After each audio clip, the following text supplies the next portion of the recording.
বগুড়া শহরতে আমি প্রথমবার আনো। এটি কি বড় বড় ইমারত রে বাবা, এলে দেখে আয়াম তো অবাক। হাই সর্বনাশ, এত বড় ইমারত এটি। 1 2 3 4 এই চাষাবেন অজপাড়া গায়ের থেকে আসছে রে।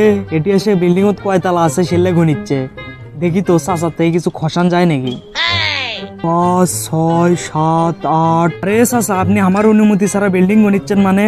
ওই বিল্ডিং আমার। এটি যদি কেউ বিল্ডিং এর তালা গনে তাহলে এক তালা গনলে তাকে 100 টাকা দেওয়া লাগে। যেহেতু আপনি 8 তালা গনছেন তাহলে আপনার থেকে 800 টাকা লেমো। কিন্তু আপনি যেহেতু গ্রামের, আপনাকে দেখে শিক্ষিত মনে হচ্ছে, আপনি 800 টাকার বদলে আমাকে 500 টাকা দিয়েন তাহলে হবে। বাবা, তুমি তো মেলা ভালো মনের মানুষ, তুমি আমাকে 300 টাকার ছাড় দিলা। লাও লাও তোমার টাকাটা লাও।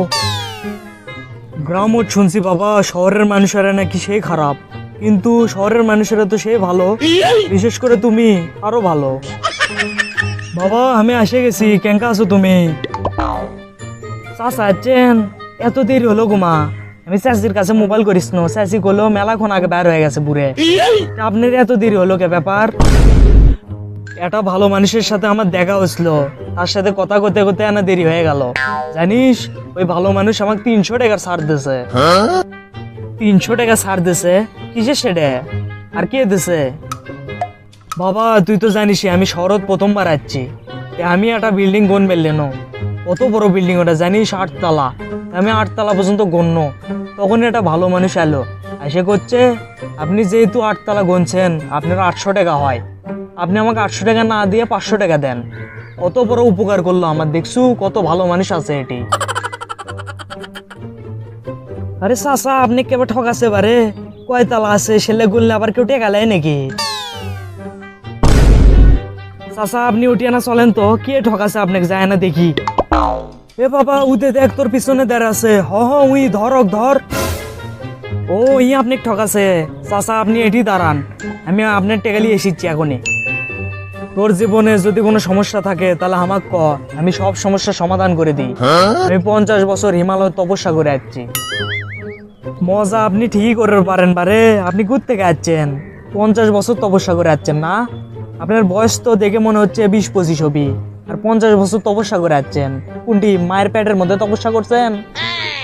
বড় হ বাবা, বড় হ। তুই এখন এলে বুঝবো না।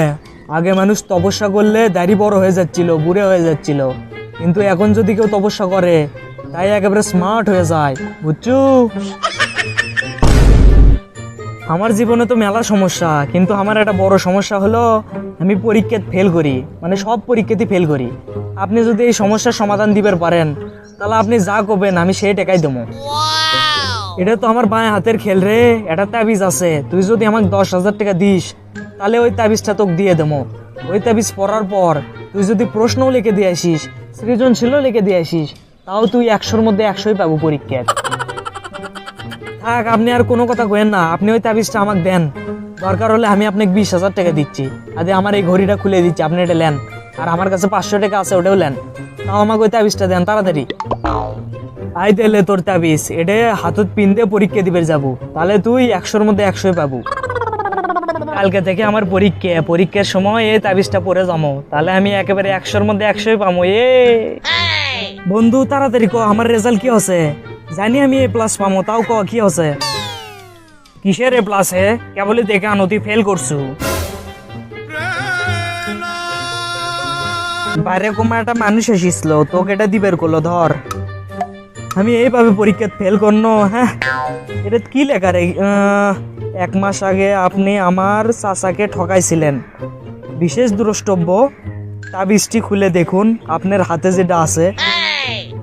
এই চিঠিত তোমার তাবিজের সম্বন্ধে লেখা। তাবিজ তো আমার হাততে আছে। খোল তো রে খোল। এই তাবিজত তোমার লেখা, পড়লে পাস, না পড়লে ফেল।